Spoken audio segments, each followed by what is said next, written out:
여러분, 살다 보면 괜찮지 않은 일들이 우리 인생에 자주 벌어지곤 합니다. 특히나 내가 많이 힘들고 고통스러운데 사람들이 나한테 함부로 이야기할 때가 있습니다. 다 아는 것처럼, 괜찮은 것처럼 그렇게 툭툭 내뱉는 말 때문에 우리가 상처나고 아플 때가 있습니다. 그러나 여러분, 우리가 누군가에 대해서, 어떤 상황에 대해서 이야기할 때 우리는 신중하고 조심해야 합니다. 왜냐하면 우리가 알지 못하는 아픔이, 우리가 이해하지 못하는 서사가 그 인생에 있기 때문에 그렇습니다. 가끔 빙하가 떠내려가는 것을 보면 이렇게 바다 위로 올라오는 빙산은 아주 작은 부분일 때가 있어요. 그런데 이렇게 바다 밑에는 그 우리가 보았던 빙산보다 수백 배 크기의 얼음덩어리가, 빙산이 그 밑에 자리 잡고 있는 경우들을 보게 됩니다. 우리 인생도 마찬가지인 경우가 많이 있습니다. 겉으로 드러나는 것보다, 우리가 아는 것보다 훨씬 더 깊은 아픔이, 더 큰 절망이, 수많은 사연들의 그 무게가 그 인생에 있을 수 있다는 것을 우리는 기억해야 합니다. 그래서 무언가에 대해서 이야기할 때 우리는 신중하고 조심해야 하는 거죠. 그런 이야기들을 우리가 들을 때마다, 너무 가볍게 던지는 그 한마디들을 들을 때마다 속상한 건 내 사정을 몰라줘서, 내 아픔을 잘 몰라서 그것 때문에 우리가 속상해하는 경우가 많이 있습니다. 그러나 여러분, 기억할 것은 예수님은 다 아신다는 겁니다. 우리 아픔도, 우리의 고통도, 그 수많은 속상함과 그리고 그 쌓여졌던 시간들을 주님은 다 아신다는 겁니다. 오늘 다른 사람들은 다 모른다 할지라도 주님은 아신다라고 하는 그 말씀이 우리에게 위로가 되고 치유가 되는 시간이 되기를 원합니다. 오늘 우리가 읽은 성경 말씀에는 괜찮지 않은 한 사람이 등장합니다. 바로 12해 동안 혈루병 걸린 여인입니다. 여기서 혈루병이라고 하는 것은 유출병으로 여자의 자궁에서 계속해서 출혈이 멈추지 않고 계속 유출되는 것을 의미합니다. 12해 동안 혈루병으로 고생했다. 여러분, 계속해서 피가 몸에서 빠져나가니까 악성 빈혈에 시달렸을 거라고 학자들은 이야기합니다. 매일매일 힘이 없고 빈혈이 나고 고통스러운 시간들이 계속되었겠죠. 뿐만 아니라 몸에서 계속 이렇게 피가 나다 보면요, 그 몸에서 썩은 악취가 풍긴다고 합니다.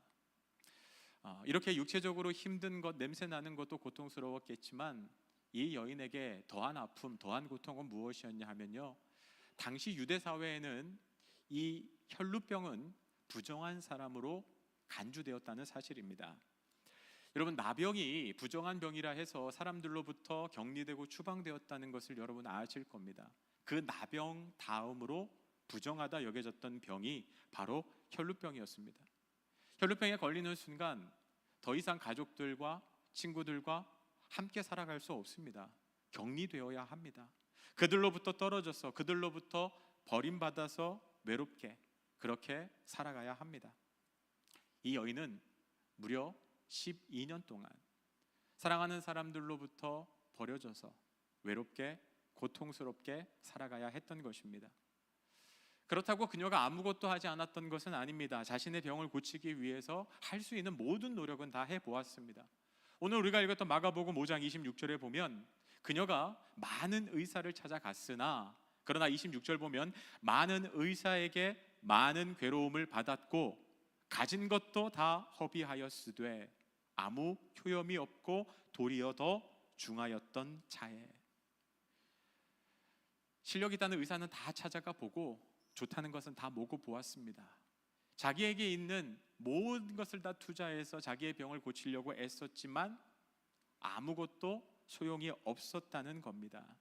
그리고 이제는 가지고 있던 재산도 다 탕진해 버리고 더 이상 어떠한 시도도 할 수 없는 절망적인 상황이 되어버렸다는 거죠. 정말 삶의 밑바닥으로 떨어져서 더 이상 무엇도 기대할 수 없는, 의지할 수 없는 모든 소망이 끊어진 인생이 되었다는 것을 의미합니다. 그런데 그렇게 절망 가운데 있던 이 여인에게 어느 날 희망이 생기기 시작해요. 그 희망의 근거는 무엇이었냐 하면요, 다른 누군가를 통해서 들려온 예수님에 관한 소문이었습니다. 예수님이라는 분에 대한 이야기가 들려오는데 듣고도 믿을 수가 없는 거예요. 그 예수님께 나아가면 안진뱅이가 일어나고 앞을 보지 못하던 자가 앞을 보게 되고 귀신 들렸던 인생이 나음을 얻게 된다고 하는 그런 놀라운 이야기를 듣게 됩니다. 그 이야기를 들으면서 이 여인의 마음 가운데는 기대가 생기기 시작해요.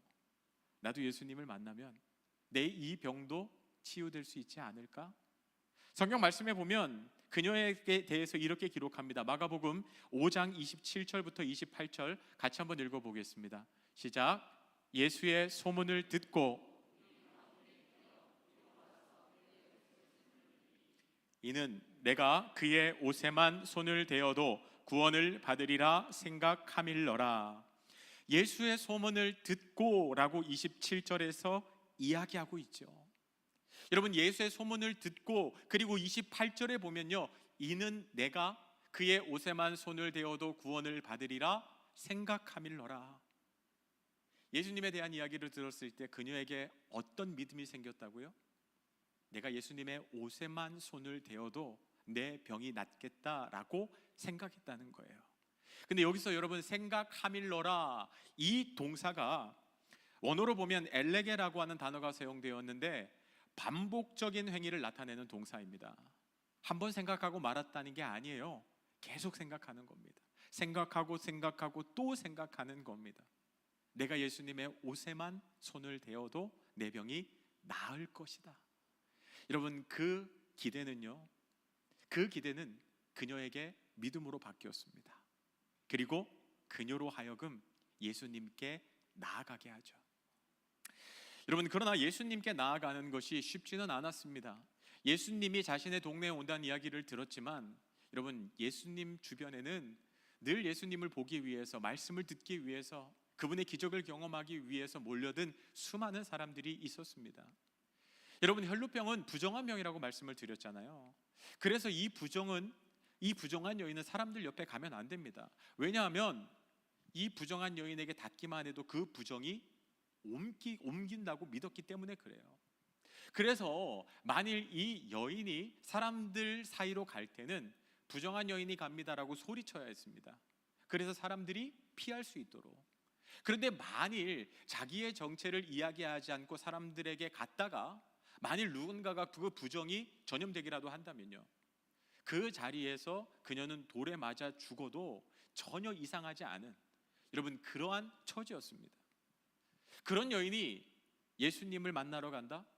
예수님의 옷에 손을 대러 간다?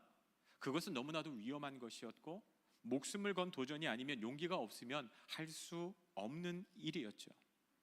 그녀는 예수님께 가기 원했지만 예수님께 나아가기 위해서는 너무나도 큰 벽이 가로막고 있었어요. 여러분, 우리가 예수님께 나아가기 원하는 마음이 있는데도 불구하고 그 예수님께 나아가지 못하도록 막는 장애물들, 벽들이 있습니다. 외부적인 환경이 그럴 수도 있고 혹은 내 마음에 큰 벽이 있어서 예수님께 나아가지 못하는 경우들이 있어요. 근데 여러분, 기억하시기를 바랍니다. 그 벽을 뛰어넘어야 우리가 은혜의 자리로 은혜를 경험할 수 있다는 것입니다.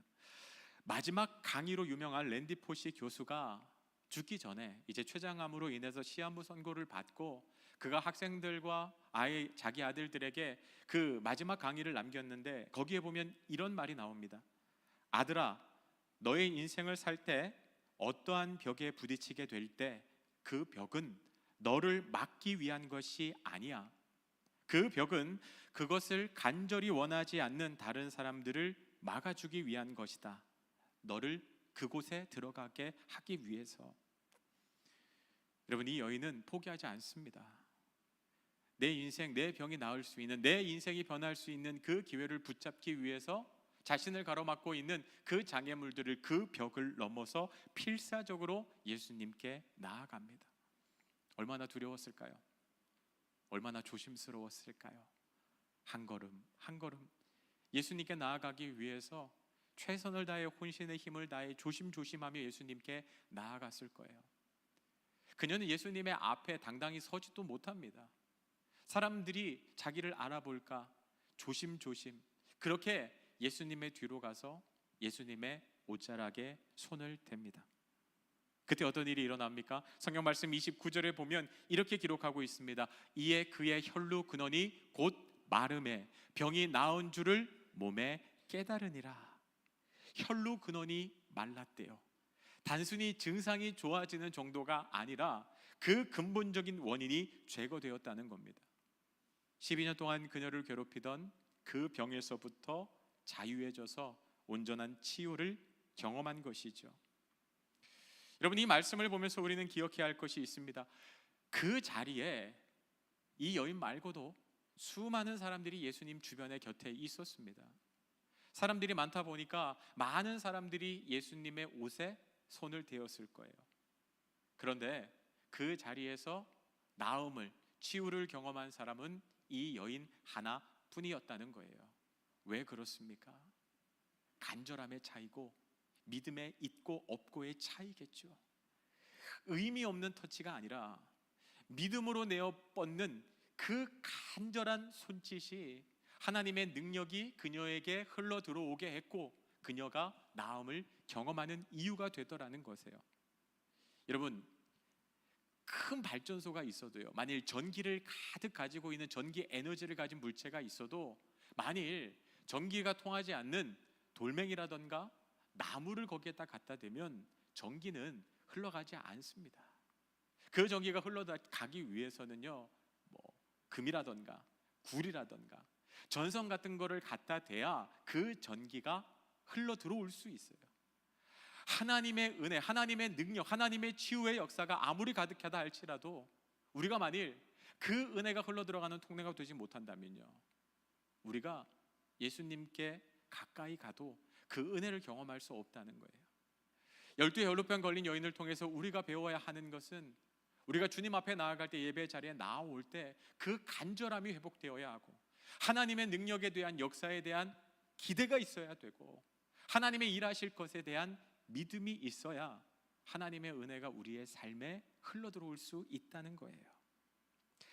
자, 그렇게 12의 혈루병 걸린 여인은 치유함을 받습니다.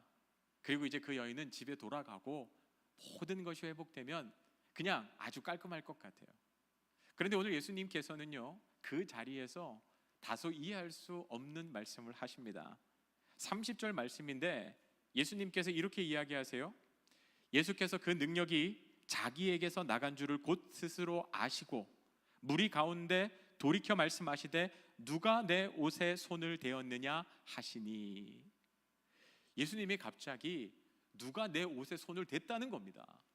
내 능력이 누군가에게 흘러갔다는 거예요. 그 사람을 빨리 찾으라는 겁니다. 잡아오라는 거예요. 그 이야기를 듣고 제자들은 기가 막혀 합니다. 예수님 무슨 말씀이세요? 사람들이 이렇게 많은데. 31절 말씀 한번 보겠습니다. 제자들이 여짜오되 무리가 애워싸 미는 것을 보시면서 누가 내게 손을 대었느냐 물으시냐니요. 아니, 사람이 이렇게 많은데 무리가 이렇게 왔다 갔다 하면서 수도 없는 사람들이 예수님의 옷깃에 손을 대는데, 아니 옷에 손을 댄 사람을 찾으라니요, 그게 무슨 말씀이십니까? 라고 제자들이 예수님께 이해할 수 없다며 이야기하시죠. 근데 예수님은 아니라는 거예요. 특별한 터치가 있었다는 거예요. 그냥 의미 없는 그 몸짓이 아니라 누가 믿음으로 나에게 손을 뻗었고 그 사람에게 내 능력이 흘러갔으니까 그 사람을 찾으라고 말씀하시는 겁니다. 근데 여러분, 이 상황이 12의 혈루병 걸린 여인에게는 엄청 곤란한 상황이 될 수 있잖아요. 그녀가 자신의 정체가 드러나면 사람들로부터 그 자리에서 비난받을 것이 뻔하고 사람들, 자칫 분노한 사람들에 의해서 돌에 맞아서 죽을 수도 있는 그런 상황이잖아요. 그러면 예수님은 그냥 넘어가시지 왜 굳이 그 여인을 찾으실까요? 여러분, 예수님께서 아무 생각 없이 혹은 이 여인이 허락 안 받고 하나님의 은혜를 도둑질한 것처럼 생각해서 그녀를 혼내시기 위해서 그녀를 찾은 것이 아니라는 사실을 기억하시기를 바랍니다. 여러분, 예수님께서 이 여인을 찾으신 이유가 있어요.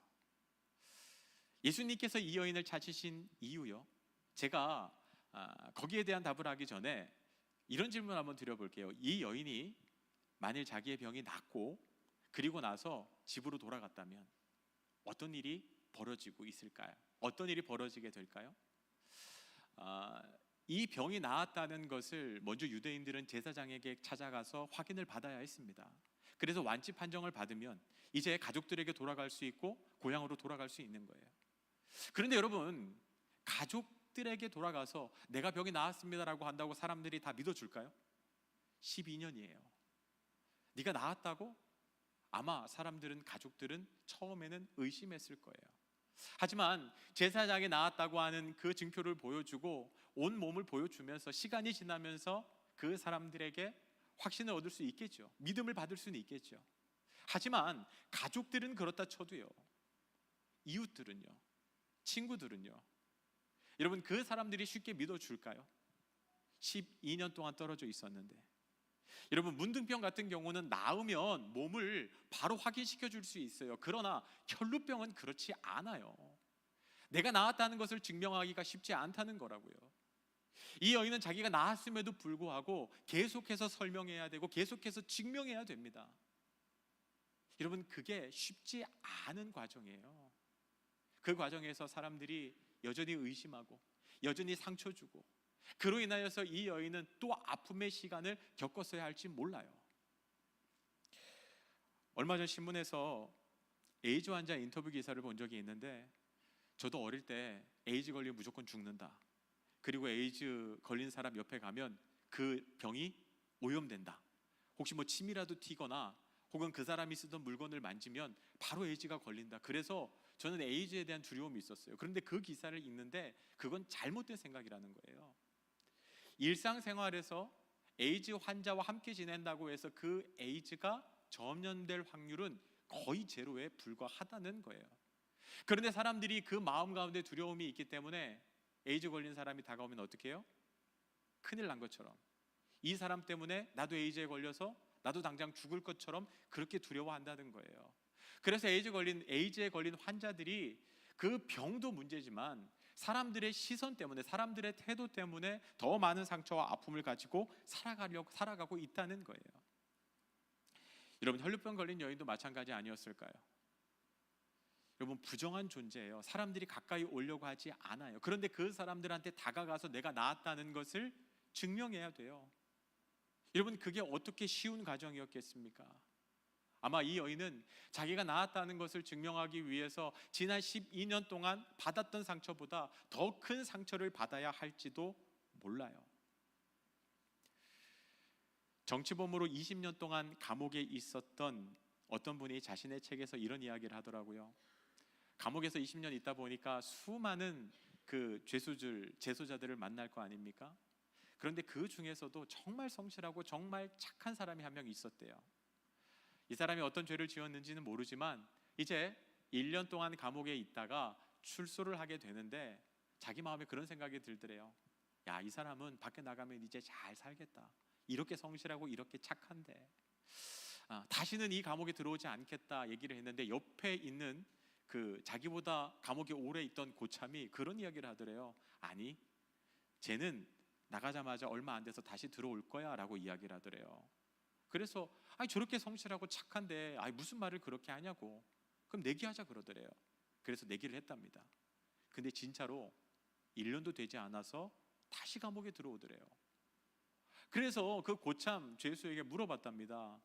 아니, 당신은 저 사람이 곧 1년도 되지 않아서 감옥에 들어올 거라는 것을 어떻게 알았습니까? 라고 물었더니, 당신은 그 죄수 한 사람만 봤지만 나는 그 죄수의 주변 환경까지 다 보았기 때문에 그렇게 말할 수 있었습니다.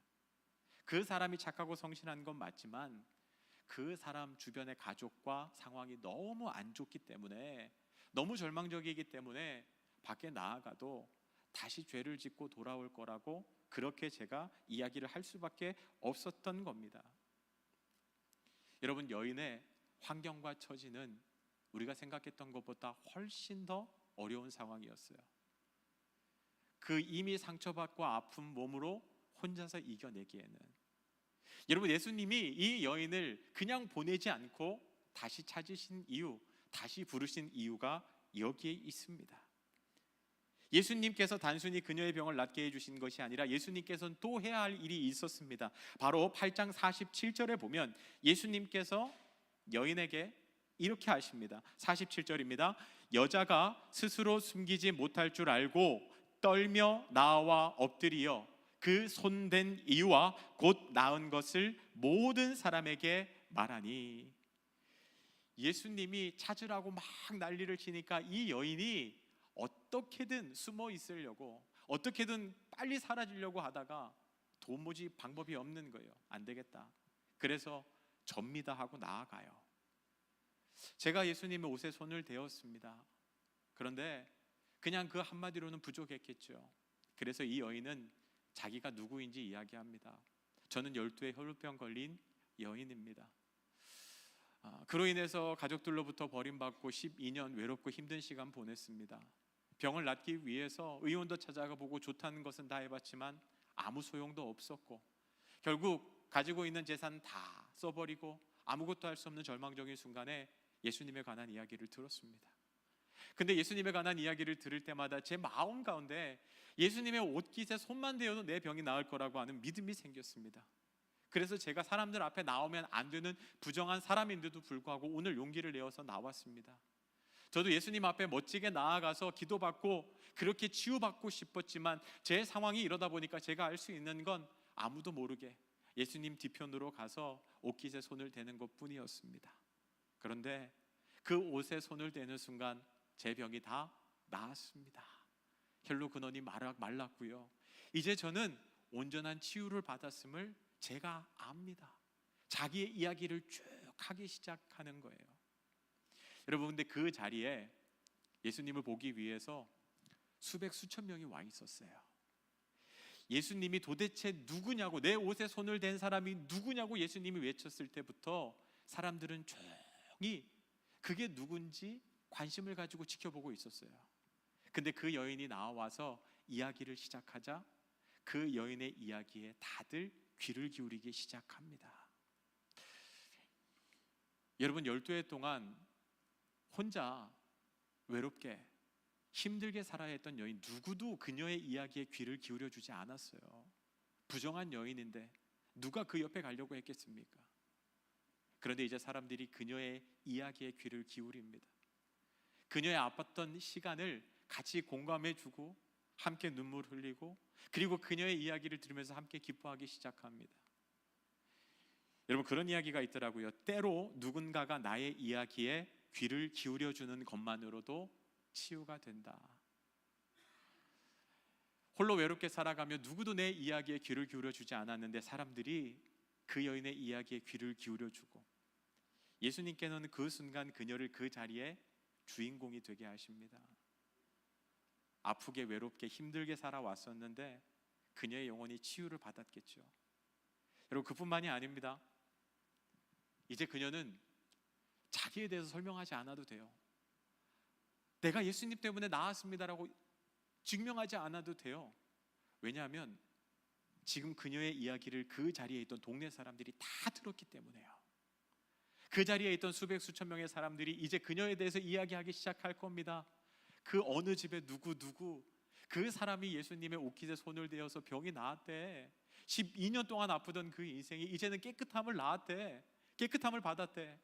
여러분, 그 이야기는요, 그 동네를 넘어서서요 아마 이스라엘 전역으로 퍼져나갔을 겁니다. 그녀는 이제 자기가 나았다는 사실을 굳이 이야기하거나 설득하거나 증명하지 않아도 돼요. 왜 예수님께서 그녀를 다시 불렀을까요? 단순히 육체적인 질병이 낫는 것으로 해서 그녀의 인생이 완전히 바뀌지 않을 거라는 것을 알고 계셨기 때문에 그래요. 그녀의 주위의 환경까지도 바꾸어 주시기를 원했던 거예요. 자신의 이야기를 하는 그 자리를 통해서요. 그 이야기를 듣는 사람들이 그녀의 이야기를 듣고 이제 그녀를 이해하고 그녀를 위해서 함께 웃어주고 위로하는 그 자리까지 나아가게 하기 위해서요. 여러분, 상황을 바꿔주시는 예수님요, 우리가 알지 못했던 그 상황과 처지까지도 예수님을 바꾸어 주시더라는 겁니다. 그리고 예수님께서 이 여인을 향해서 그렇게 말씀하십니다. 자기의 이야기를 다 했던 그녀를 향해서 오늘 48절 한번 보도록 하겠습니다. 같이 한번 읽어보겠습니다. 시작.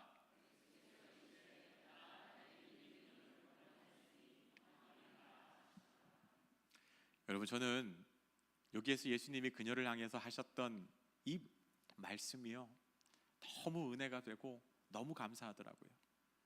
처음 뭐라고 그녀를 부르십니까? 따라. 여러분, 이 따라라고 하는 이 말은요, 너무나도 특별한 호칭이에요.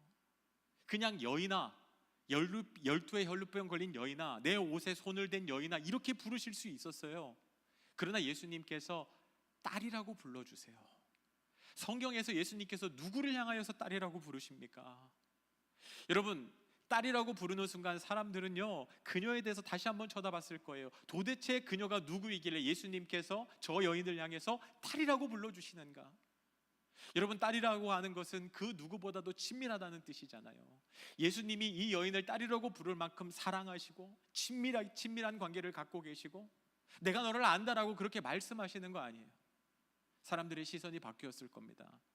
그리고 여인도 깜짝 놀랐을 거예요. 예수님, 저를 딸이라고 불러주신다고요? 그 한마디가 그녀의 12년 동안 받았던 상처와 아픔들을 다 씻어줬을 거예요. 따라. 그러면서 뭐라고 말씀하십니까? 내 믿음이 너를 구원하였으니. 그녀의 믿음을 칭찬해 주시고요, 그리고 이제 너가 구원받았다라고 선언해 주십니다. 여러분, 부정한 사람은요, 그가 믿음을 가지고 있을지라도, 그가 이스라엘 백성이라고 할지라도 구원의 대열에 끼지 못합니다. 부정하니까요. 부정하니까 그 병이 왔죠. 자격이 없다고 생각했어요. 그런데 예수님께서 뭐라고 말씀하세요? 너 자격 있다는 거예요. 따라, 내 믿음이 너를 구원하였으니 너가 아브라함의 자손이고 너가 구원받은 백성이다라고 그 많은 사람들 앞에서 선언해 주시는 거예요. 그리고 마지막 결론이 뭔지 아십니까? 평안이 가라입니다. 여러분, 평안이라고 하는 단어요, 이 단어가 구약에서는 샬롬이라고 번역되지만 이제 신약에서는 에이레네라고 하는 단어를 사용하게 되는데, 이건 하나님과의 관계가 회복된 사람이 느끼는, 누리는 감정입니다. 우리는 흔히 평안하다라고 이야기하면 뭘 떠올립니까? 이렇게 호숫가가 쫙 있어요. 바람 하나 부들지 않는 그 잔잔한 호숫가를 보면 평안하다, 그런 생각이 들잖아요. 그러나 여기에서 평안은요, 그런 의미가 아닙니다. 폭풍이 불어서, 바람이 불어서 이제 큰 파도가 치고 있어요. 그런데도 불구하고 나와 함께 하시는 예수님 때문에 내가 두려워하지 않고 내가 목적지까지 갈 수 있다. 그것이 평안입니다. 오늘 예수님께서는 이 여인을 향하여서 이제 너의 병이 나았고 내 인생에 이제는 아무 문제도 없으니 평안히 가라라고 말씀하시는 거 아니에요. 이제 내가 너와 함께 할 거야. 여전히 네가 인생을 살아가면서 수많은 문제들이 너와 함께 할 거야. 그러나 너는 평안을 누리게 될 거야. 왜냐하면 내가 너와 함께 있으니까. 이제는 너가 혼자 아니야. 내가 너와 함께 할 거야. 이제는 하나님이 주시는 평안. 여러분, 물결이 많이 치고 파도가 치고 있으나 나와 함께 하시는 주님으로 인하여서 내가 목적지까지 평안하게 갑니다라고 하는 그 축복의 선언이 이 여인을 향하여서 선포되고 있더라는 것입니다. 여러분, 12의 혈루병 걸렸던 여인요, 누가 그 여인의 아픔을 이해할 수 있겠습니까? 혼자 버려지고 유세적인 질병으로 인해서 고통당하고 모든 소망이 끊어지고 아무도 내 아픔을 몰라주지 않는다고, 내 아픔을 알 수 없다고 그렇게 생각하며 살아왔습니다. 그러나 그녀가 그 작은 믿음을 가지고 예수님 앞에 나아갔을 때요, 예수님은 그녀의 모든 상황을 아신다는 것을, 그래서 그녀는 단순히 육신의 질병만 나으면 된다고 생각했지만 예수님께서는 육신의 질병의 치유를 넘어서서 그녀의 상황을 바꿔주시고 그녀의 아팠던 마음까지 영혼까지 다 치료해 주시는 것을 경험하게 됩니다. 아마 이 자리에도 아무도 알아주지 않아서 그 깊은 상처와 아픔을 가지고 힘들게, 외롭게, 괜찮지 않은 삶을 살아가고 계시는 분이 있을지 모르겠습니다. 그러나 기억하십시오. 주님은 아십니다. 그래서 괜찮습니다. 괜찮지 않지만 우리 주님으로 인해서 괜찮다 고백하는 저 여러분 되시기를 간절히 바라고 원합니다.